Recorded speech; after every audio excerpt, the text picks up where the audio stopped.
Hello दोस्तों, स्वागत है आपका अपने यूट्यूब चैनल अंबुज पाठशाला में। तो इस वीडियो में हम लोग क्लास ट्वेल्थ केमिस्ट्री का वीकली टेस्ट का most important viral question paper देखने वाले हैं, जो कि कल आपके एग्जाम में पूछा जाएगा। कल यानी कि 10 अगस्त को। ठीक है, तो चलिए वीडियो को स्टार्ट करते हैं। और वीडियो को स्टार्ट करने से पहले हमारे चैनल पर नए हो तो चैनल को सब्सक्राइब करके जरूर रख लीजिएगा। साथ ही वीडियो को अपने दोस्तों के पास भी शेयर कीजिएगा, क्योंकि वीडियो बहुत ही ज़्यादा इंपॉर्टेंट है।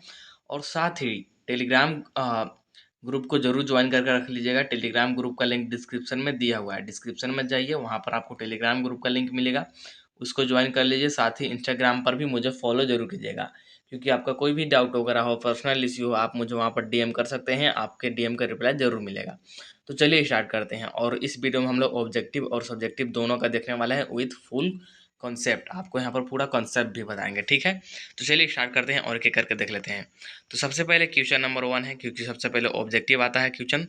तो सबसे पहले क्वेश्चन नंबर 1, और हिंदी और इंग्लिश दोनों मीडियम में यहाँ पर है।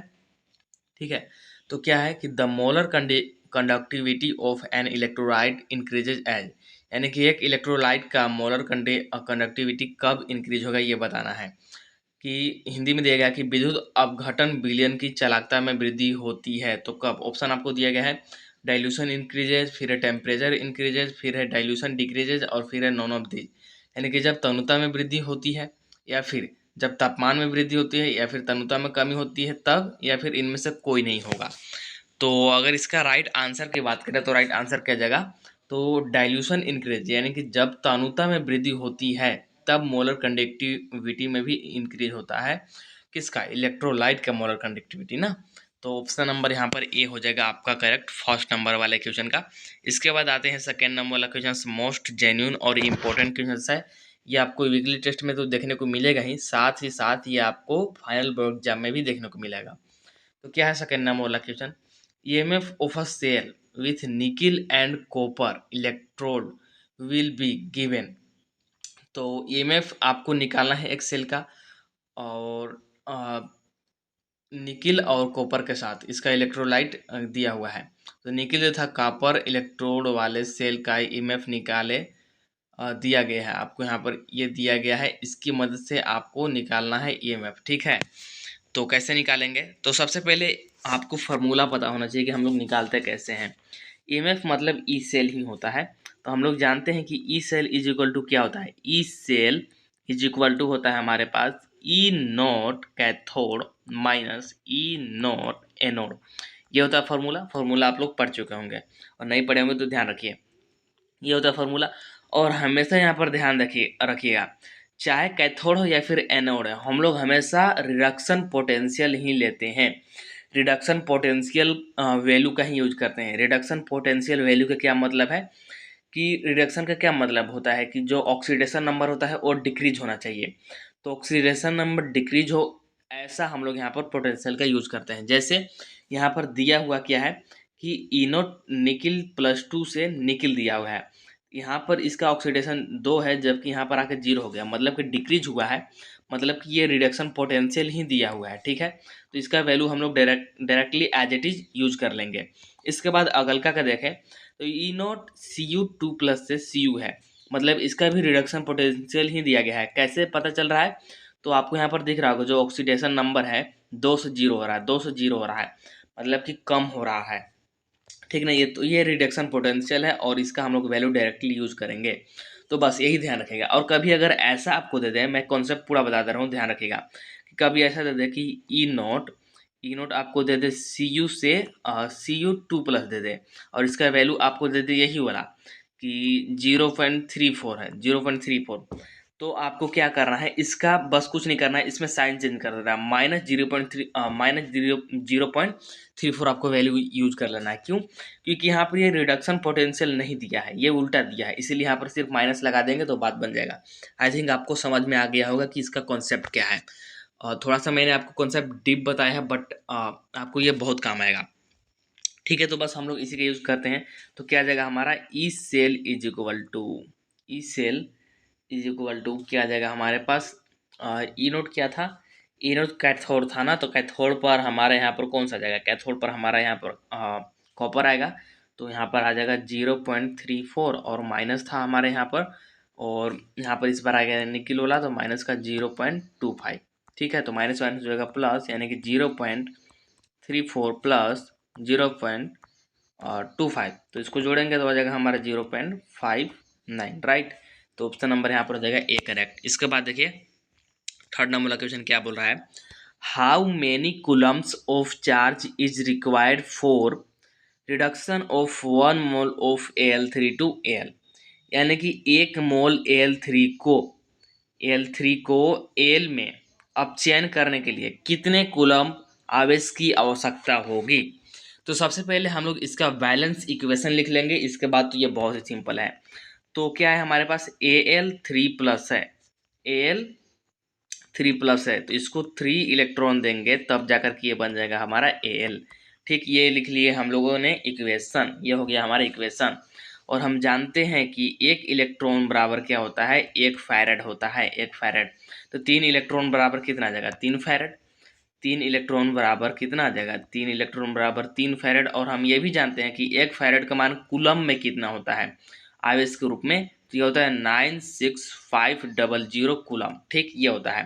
तो यहाँ पर हमारे पास 3 फैरेड है, तो बस इसी को 3 से मल्टीप्लाई कर दीजिए, तो 96500 इंटू 3, तो इसको कीजिएगा तो आपका यहाँ पर आ जाएगा ये 5982 और यहाँ पर 2 जीरो, मतलब कि 289500, यानी कि 289500 कूलम। ऑप्शन नंबर यहाँ पर हो जाएगा सी आपका करेक्ट। ठीक है, इसके बाद नेक्स्ट आ जाते हैं जो कि है फोर्थ नंबर वाला क्वेश्चन। क्या बोल रहा है कि the quantity of charge required to obtain 1 mole of aluminium from Al2O3 is, Al2O3 से 1 मोल एल्युमिनियम प्राप्त करने के लिए कितना आवेश का यहाँ पर आवश्यकता है, ये पूछा है। कितना आवेश आ सकता है या फिर कितने आवेश की आवश्यकता यहाँ पर पड़ेगी बताना है। यहाँ पर ध्यान रखिएगा, इसने बोल दिया है कि 1 मोल के लिए, तो मतलब क्या कि Al2O3 गिव्स, यानी कि Al2O3 gives 2 mole of Al3+ बोल लीजिए या फिर +3 बोल लीजिए, एक ही बात है। मतलब कि Al2O3 जो है ये हमको 2 मोल देता है, किसका, Al3+ का। तो आगे हम लोग क्या कर सकते हैं कि इसका हम लोग फैरेड में वैल्यू निकाल सकते हैं। तो जैसे इसका इक्वेशन क्या होता है, इसका इक्वेशन अभी मैंने प्रीवियस वाले क्वेश्चन में आपको लिख करके बताया था कि Al3+ है, Al3+ है, तो इसको Al में कन्वर्ट करना है, Al में कन्वर्ट करना है, तो इसको कितना इलेक्ट्रॉन चाहिए, 3 इलेक्ट्रॉन चाहिए, बिल्कुल। तो हमारे पास यहाँ पर 2Al है, 2Al है, तो यहाँ पर 3 दूनी के 6 आ जाएगा, 3 दूनी के 6 इलेक्ट्रॉन, और 6 इलेक्ट्रॉन मतलब कितना, 6 फैरेड। 6 इलेक्ट्रॉन मतलब कितना, 6 फैरेड। ठीक है, और 6 फैरेड जो है ये किसके लिए हुआ, 2 मोल Al3+ के लिए हुआ, क्योंकि अभी हम लोगों ने ऊपर लिखा तो था कि Al2O3 जो है हमको 2 मोल Al3+ देता है। तो 1 मोल के लिए करेंगे तो इसका आधा आ जाएगा, मतलब कि 3 फैरेड। तो ओवरऑल इसका आंसर आ जाएगा ऑप्शन नंबर सी, यानी कि 3 फैरेड। आई थिंक आपको समझ में आ गया होगा। तो नेक्स्ट क्वेश्चन क्या है, the unit of cell constant is, तो सेल कांस्टेंट का यूनिट बताना है। तो सेल स्थिरांक का मात्रक क्या होता है, तो इसको हम लोग बोल सकते हैं सेंटीमीटर इनवर्स, या फिर कभी कभी ये मीटर इनवर्स भी होता है, तो ध्यान रखिएगा। ठीक है, तो यहाँ पर ऑप्शन नंबर कौन सा हो जाएगा, ऑप्शन नंबर यहाँ पर हो जाएगा आपका डी करेक्ट। इसके बाद आगे बढ़ते हैं, तो आगे है नेक्स्ट क्वेश्चन। क्या बोल रहा है कि कंडक्टिविटी इज इक्वल टू क्या, कंडक्टिविटी इज इक्वल टू क्या होता है, मतलब कि एक सेल कांस्टेंट तो होता ही है, साथ में एक और क्या मल्टीप्लाई करेंगे कि कंडक्टिविटी हमारा आ जाए, मतलब कि चालकता बराबर यहाँ पर ब्लैंक गुने सेल स्थिरांक। तो क्या होगा यहाँ पर होगा आपका कंडक्टेंस, यानी कि conductivity is equal to conductance into cell constant, यानी कि ऑप्शन नंबर सी हो जाएगा करेक्ट। और हिंदी में चालकता इज इक्वल टू चालकत्व गुने सेल स्थिरांक, ऐसे होता है।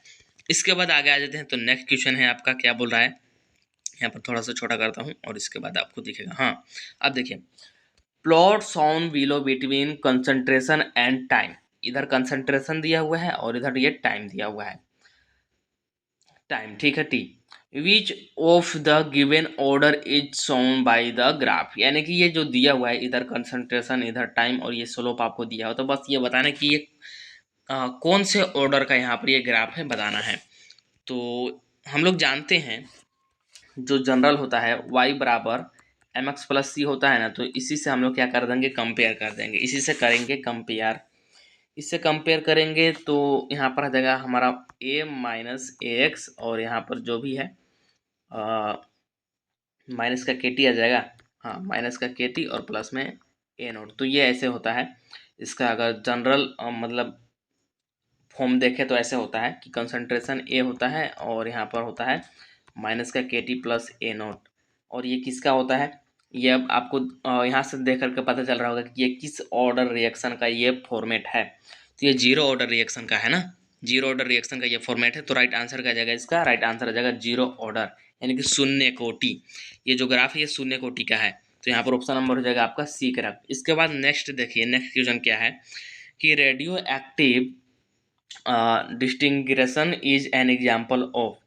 रेडियो एक्टिव रेडियोधर्मिता एक उदाहरण है। रेडियो एक्टिव जो रेडियोधर्मिता है ये किसका उदाहरण है, तो हमेशा याद रखें कि जो भी रेडियो एक्टिव से रिलेटेड यहाँ पर आ जाएगा तो फर्स्ट ऑर्डर में आता है। तो ऑप्शन नंबर यहाँ पर हो जाएगा आपका बी करेक्ट, यानी कि फर्स्ट ऑर्डर। इसके बाद नेक्स्ट क्वेश्चन देख लीजिए क्या बोल रहा है। Unit of rate constant for first order reaction is. प्रथम कोटि अभिक्रिया के लिए वेग स्थिरांक का मात्रक क्या होगा। प्रथम कोटि अभिक्रिया के लिए वेग स्थिरांक का मात्रक कुछ नहीं होता है, सेकेंड इनवर्स होता है। डायरेक्ट ध्यान दीजिएगा, प्रथम ऑर्डर अभिक्रिया का सबसे इजी होता है याद करना, सेकेंड इनवर्स होता है। और ऐसे मैं आपको एक यहाँ पर फॉर्मूला बता देता हूँ जिसकी मदद से आप फर्स्ट ऑर्डर, सेकेंड ऑर्डर या फिर जीरो ऑर्डर किसी का भी इजीली निकाल सकते हैं। तो क्या होता है जनरल फॉर्मूला, ये होता है मोल लीटर इनवर्स, इसके पावर में होता है 1 माइनस एन, और यहाँ पर होता है आपका सेकेंड इनवर्स। और जहाँ पर एन क्या है, तो ये एन है कोटि, यानी कि किस ऑर्डर का रिएक्शन है, ठीक है ना, किस ऑर्डर का रिएक्शन है। बस उस ऑर्डर को यहाँ पर रखिए और आपको यहाँ पर मिल जाएगा जो भी उसका यहाँ पर मात्रक होने वाला है, यूनिट होने वाला है, ठीक है। तो इस प्रकार से आप लोग निकाल सकते हैं। इसके बाद देखिए नेक्स्ट है क्या है कि threshold energy is equal to. Threshold ऊर्जा के बराबर होता है, किसके बराबर होता है, तो इसका राइट आंसर क्या जाएगा, ये इसका राइट आंसर जाएगा activation energy plus energy of molecules, यही होता है थ्रेशोल्ड ऊर्जा के बराबर, यानी कि ऑप्शन नंबर यहाँ पर हो जाएगा आपका सी करेक्ट, यानी कि संक्रियन ऊर्जा प्लस अणुओं की ऊर्जा। ऑप्शन नंबर यहाँ पर हो जाएगा आपका सी करेक्ट। इसके बाद आगे बढ़ते हैं, तो आगे आपका आ जाएगा यहाँ पर सब्जेक्टिव क्वेश्चन, जिसमें कि पहला क्वेश्चन से 2 नंबर वाला 11 नंबर वाला क्वेश्चन से क्या है, express relationship between resistance R and specific conductivity के।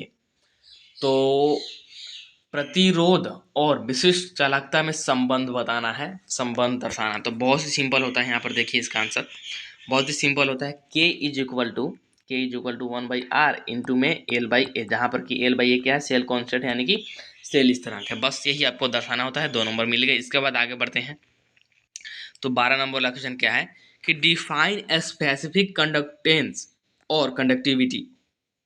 विशिष्ट चालकता या चालकता को परिभाषित करें। तो क्या है, specific conductance is the conductance of electrolyte when distance between electrolyte is 1 centimetre and area of across section is 1 centimetre square. विशिष्ट चालकता वह चालकता है जब इलेक्ट्रोड के बीच की दूरी कितना हो, 1 सेंटीमीटर हो, तथा अनुप्रस्थ काट का जो क्षेत्रफल है 1 सेंटीमीटर स्क्वायर हो। तो बस यही हो गया, डिफाइन कर दिया, बहुत ही सिंपल था। इसके बाद अब आपके पास है 3 नंबर वाला क्वेश्चन, इसमें कि नंबरिंग इधर उधर हो गया है, नंबरिंग पर उतना ध्यान नहीं दीजिएगा। तो सबसे पहले 3 नंबर वाला क्वेश्चन देखिए क्या है।